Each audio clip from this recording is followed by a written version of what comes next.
Listen to the explosive speech that was delivered by the Malian Deputy Prime Minister Colonel Abdoulaye Maïga at the 79th United Nations General Assembly in New York on the Saturday of September 28, 2024, on behalf of the transitional President Colonel Assimi Goita. It's a relatively lengthy but moving speech in which the Deputy Prime Minister denounced the open support of destabilizers of Mali and Sahel terror groups by foreign powers like Ukraine, called on the current Algerian authorities to seriously rethink the path they are taking and avoid cluelessly undermining the Malian military in its war against terrorists in northern Mali, and as well advocated for a lasting ceasefire and a two-state solution to the current Israel-Palestine crisis. He also expressed in the speech his surprise at the fierce hostility by ECOWAS towards Mali, Niger and Burkina Faso, but vowed that the Alliance of Sahel States is here to stay, and thus commended the Russian Federation, China, Turkey, Iran and many other allies of Mali for their cooperation with the Sahel States Confederation. Mr. President of the General Assembly, and Mr. Heads of State and Government, Mr. Secretary General of the United Nations, ladies and gentlemen, at the beginning of my remarks, I would like to extend to you the warm greetings of His Excellency Colonel Assimi Goita, President of the Transition, Head of State of Mali, and that of the Malian government and people. I would then like to extend to you, Mr. President, the warm congratulations of the Malian delegation for your brilliant election to the presidency of the 79th session of the General Assembly. Your beautiful country, Cameroon, an African country, brothers and friends, maintains excellent relations with my country. You can count on the full support of Mali in the successful accomplishment of your mandate. I also take this opportunity to congratulate your predecessor, Ambassador Francis Denis of Trinidad and Tobago, for the remarkable manner in which he conducted the work of the 78th session of the General Assembly. Finally, allow me to reiterate to Mr. Secretary General of the United Nations, Mr. Antonio Guterres, who encourages us to continue our efforts to achieve the objective standards of our common organization. Mr. President, on June 26, 1945, by signing the Charter of the United Nations in San Francisco, the peoples resolutely committed themselves, I quote, to save future generations from the tide of war that twice in our lifetime has inflicted untold suffering on humanity, end of quote. Today, we have the opportunity to speak out on the following theme: leave no one behind, act together to promote peace, sustainable development and human dignity for present and future generations.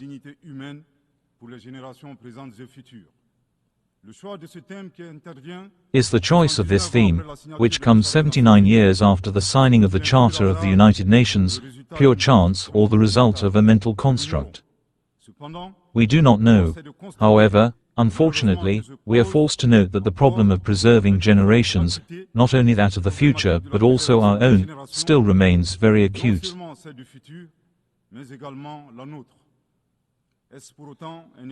Is this a failure of the United Nations? Undoubtedly, an objective assessment with realistic recommendations of our collective system would be beneficial for our future. Mr. President, Mali welcomes the relevance of this topic, which is of burning relevance. It is true that the tensions and ongoing wars unfortunately continue to threaten international peace and security, development and the fundamental rights of populations. This remark is that of a country that has experienced a complex multidimensional crisis since 2012, resulting in the loss of more than half of its territory and many innocent victims. Following an association that was both incestuous and opportunistic between the terrorist group and armed groups.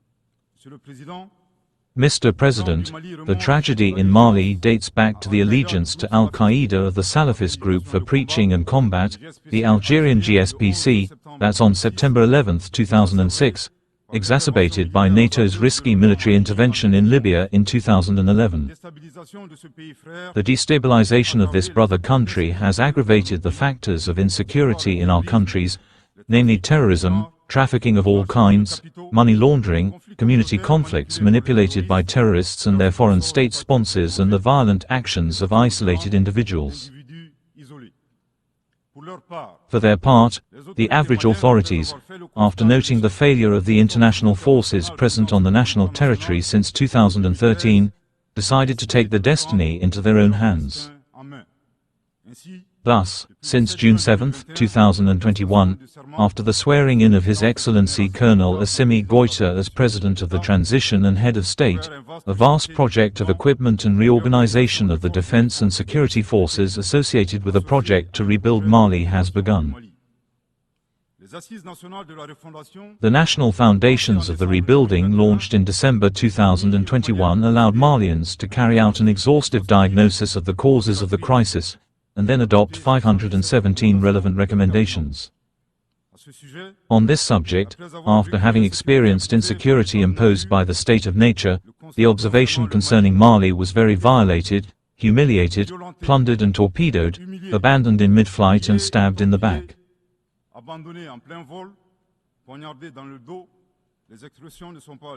The expressions are not limiting to describe the suffering undergone by the Malian people and defense and security forces.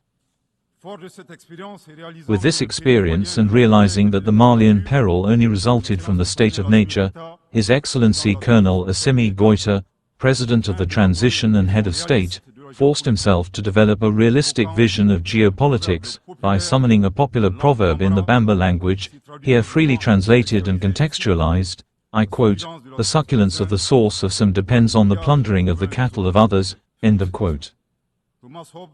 Thomas Hobbes, describing the state of nature in an identical manner, stated, I quote, "That man is a wolf to man."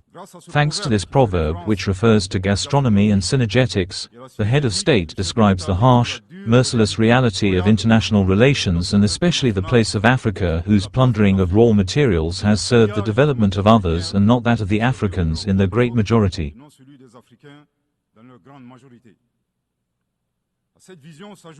Added to this vision is an orientation of the head of state who calls on Malians as part of the rebuilding to become themselves again. In fact, the head of state proceeded on April 23, 2024 to launch the National Program of Education in Values, which aims at a return to the sources without which it would be difficult to envisage a bright future for our country in its legitimate quest for sovereignty. The invitation to ourselves would be to save us the question of who we are. The immediate answer to this question is given by the motto of Mali: a people, a large family, a cosmopolitan nation, a goal, to magnify diversity in unity, united to build the common good, and finally, once, faith in what God has given as a resource for the achievement of prosperity.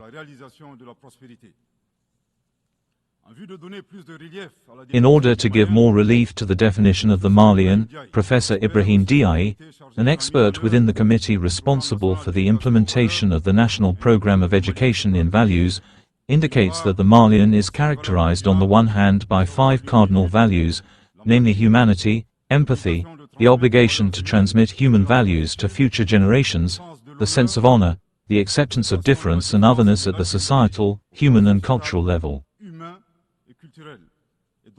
And on the other hand, 5 inviolable principles linked to the country itself, namely, an indivisible, inalienable, non-mortgageable Mali. No one can dispose of it as imperishable private property. Mr. President, by privileging being themselves, Malians are creating a third way, not becoming predators of lawless barbarians in search of other people's cattle, not becoming eternal helpless victims in the face of predation. The middle way promoted by Mali consists of achieving our development by taking a more virtuous path. Please respect our sovereignty while respecting that of others. Reject heteronomy while refusing to interfere in the internal affairs of others. Be open to all partnerships on a win-win basis.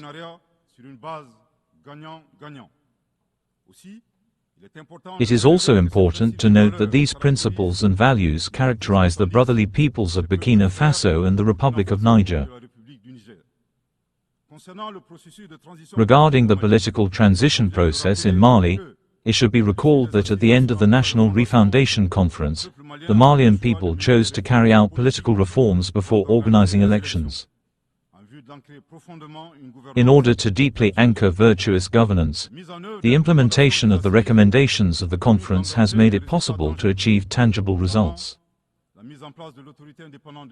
including the establishment of the Independent Election Management Authority, the adoption of the new constitution on July 22, 2023 following a well-organized referendum, the completion of the territorial and administrative reorganization, strengthening the fight against corruption and transparency of public action, the review of the mining code to be fairer and favoring local content. Mr. President, anxious to perpetuate national unity, the foundation of all development, the head of state announced on December 31, 2023, the act of holding the inter-Malian dialogue for peace and reconciliation in order, he said, to eliminate the roots of inter-community conflicts with the ultimate goal of reconciling the communities. Respecting a participatory and inclusive approach. The inter-Malian dialogue, which took place in 3 phases, communal, regional and national, allowed Malians from the interior and the diaspora to exchange in complete transparency with a view to finding endogenous solutions, prevention, management and resolution of conflicts. Unlike the agreement for peace and reconciliation resulting from the Algiers process, some signatory groups of which openly turned to terrorism and which have become a pretext for certain states to interfere in the internal affairs of Mali, the inter-Malian dialogue allowed Malians to wash their dirty linen in family without any external interference.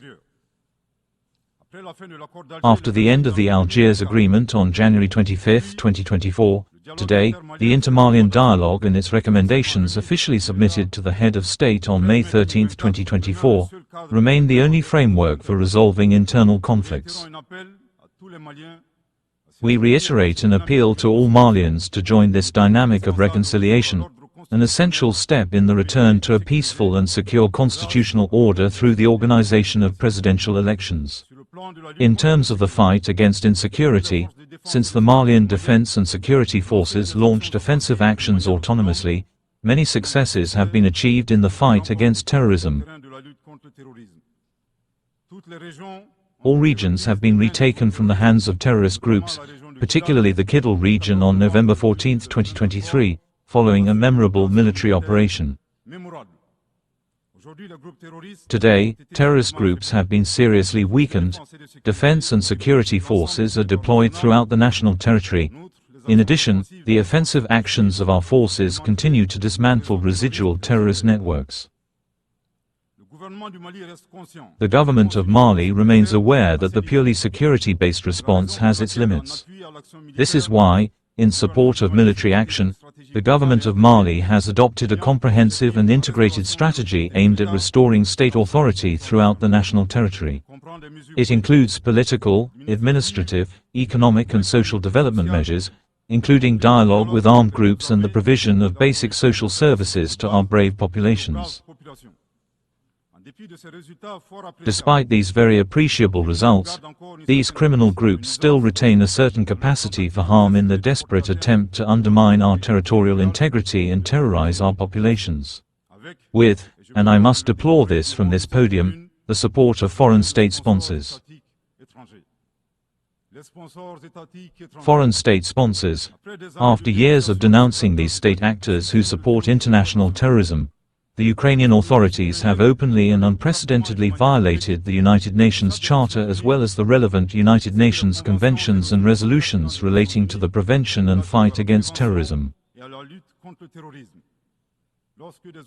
When officials of this country, having confused the international scene with the theater scene, admitted the active participation of their country in the cowardly terrorist attack that targeted a patrol of the Defense and Security Forces from the 24th to the 26th of July 2024 in Tinzawat in the Kidal region.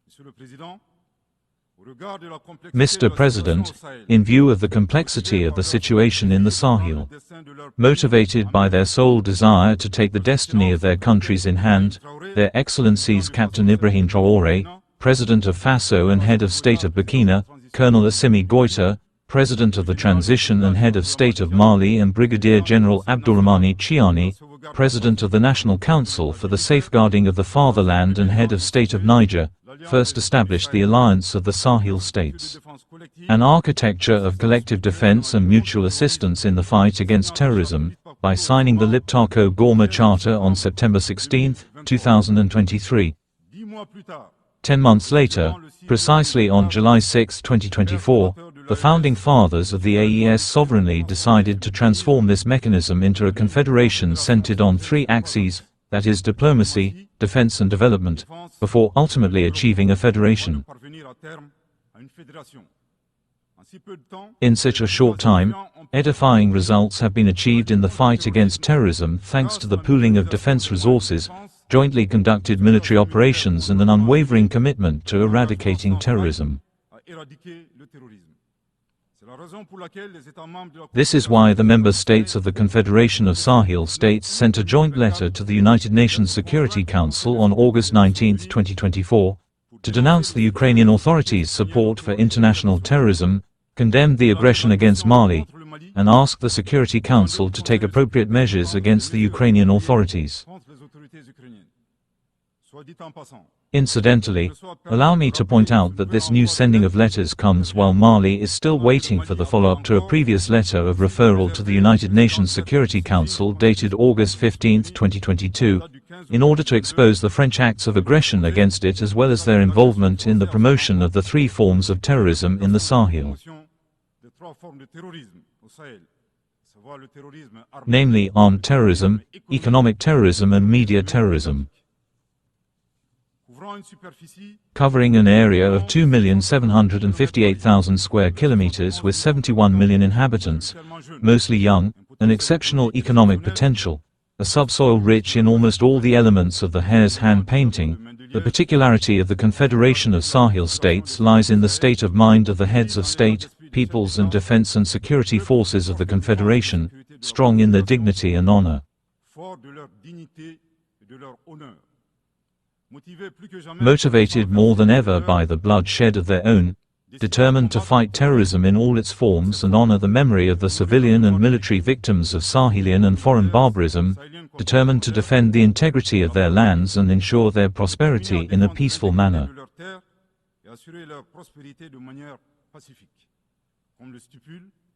It is stipulated in the preamble to the Liptako-Gourma Charter, which refers to several international organizations, including ECOWAS and universal values.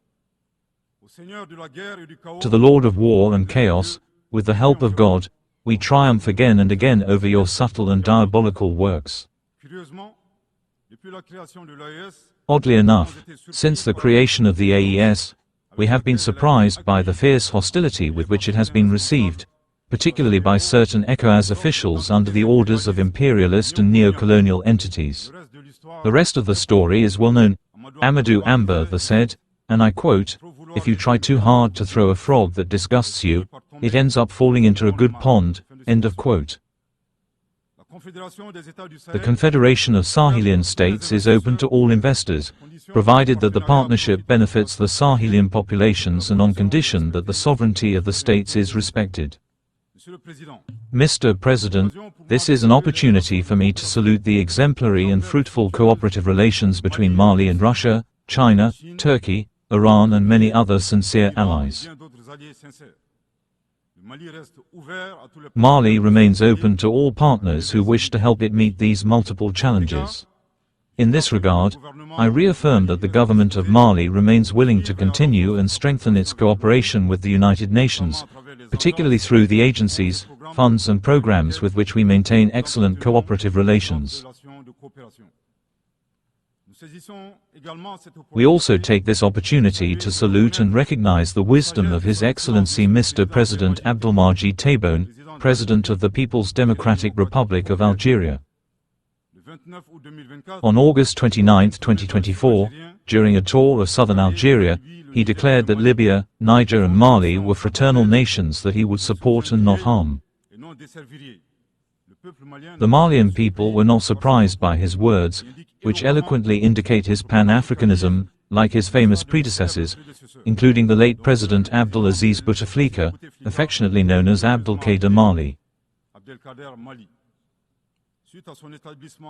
Following its establishment in Gao, the commitment of the Malian authorities, through the following actions to offer Malian territory as a rear base to Mujahideen, thus opening a southern front, participated in armed clashes against the French colonizer, by deploying Malian fighters alongside the Mujahideens on Algerian territory to defend the freedom and dignity of Algerians.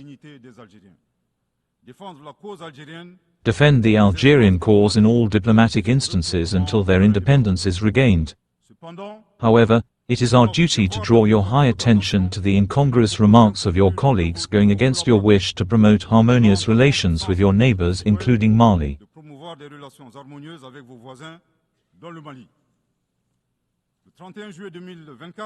On July 31, 2024, the Algerian Minister of Foreign Affairs declared that the Malian crisis did not require military solutions, that it was a conflict between brothers.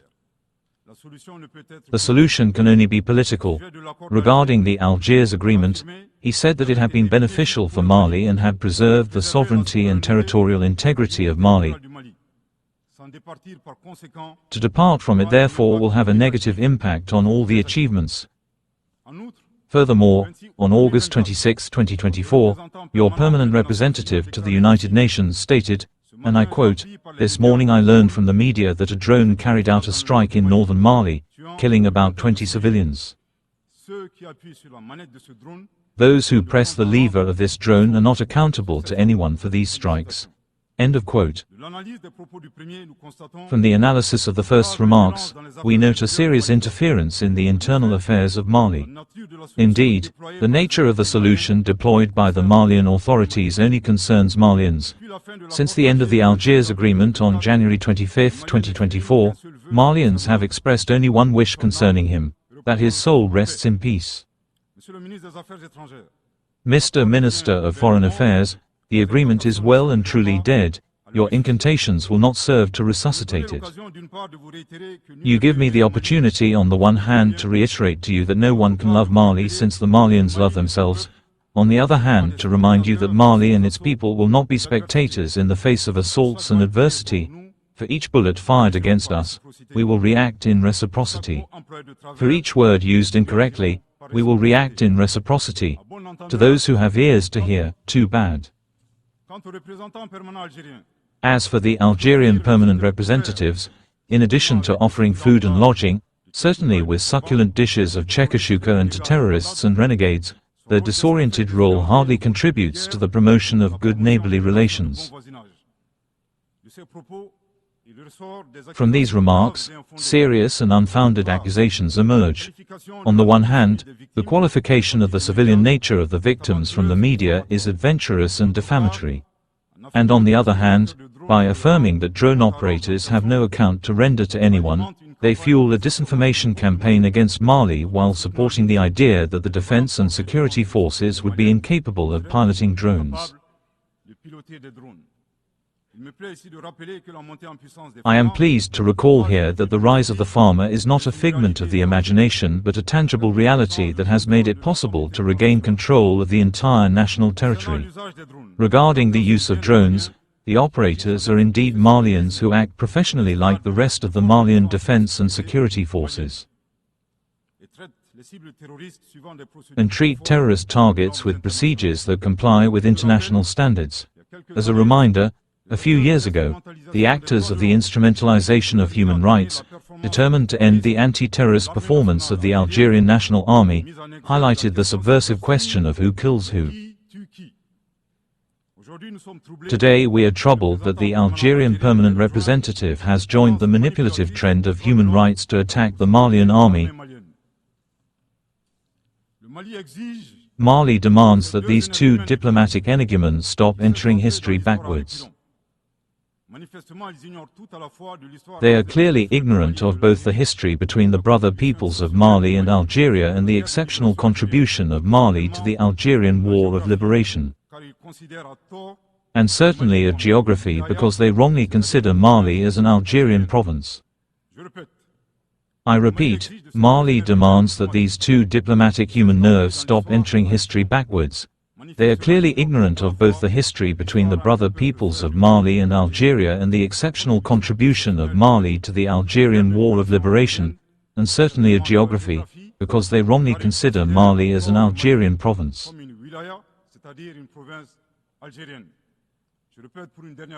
I repeat for the last time, Mali demands that these two diplomatic hotheads stop entering history backwards.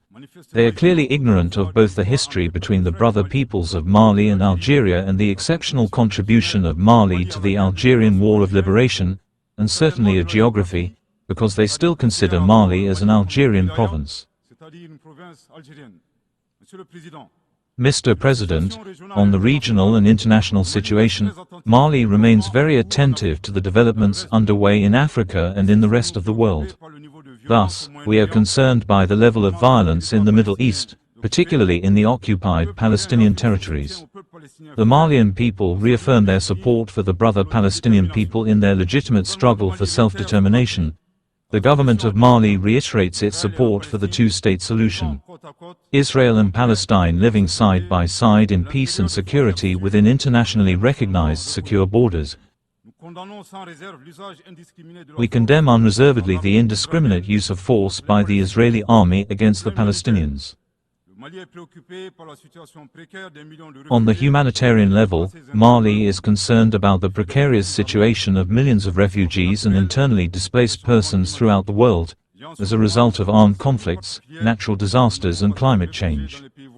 My thoughts at this time are very much with my compatriots who have taken refuge in neighboring countries that I thank for their hospitality and kindness. I would like to assure them that the Malian government will spare no effort to continue to assist them and to create the conditions that will enable them to return with dignity and in complete safety to their places of origin. The multiple challenges to international peace and security call for the reform of the dedicated architecture of the United Nations. In the same vein, Mali continues to advocate for the reform of global political, economic and financial governance in order to create optimal and fair conditions for the development of our countries. In this dynamic, Mali continues to advocate for the reform of international financial institutions such as the World Bank and the International Monetary Fund. Similarly, we welcome alternative and credible models such as the BRICS. Climate change also poses a real threat to present and future generations. We must have the courage to break away from the prevailing dogmatism and narrow interest games concerning this issue. In this regard, the time has come to effectively implement the decisions of our summits and our COPs. It is necessary for the countries responsible for global warming to assume their full responsibilities, including those of supporting the efforts of the countries of the South for environmentally friendly development. Mr. President, in conclusion, I would like to point out that this 79th session of the General Assembly is being held in a context of immense challenges for our states and our multilateral institutions. International peace and security have never been so threatened. Since the two great wars, including by international terrorism and violent extremism.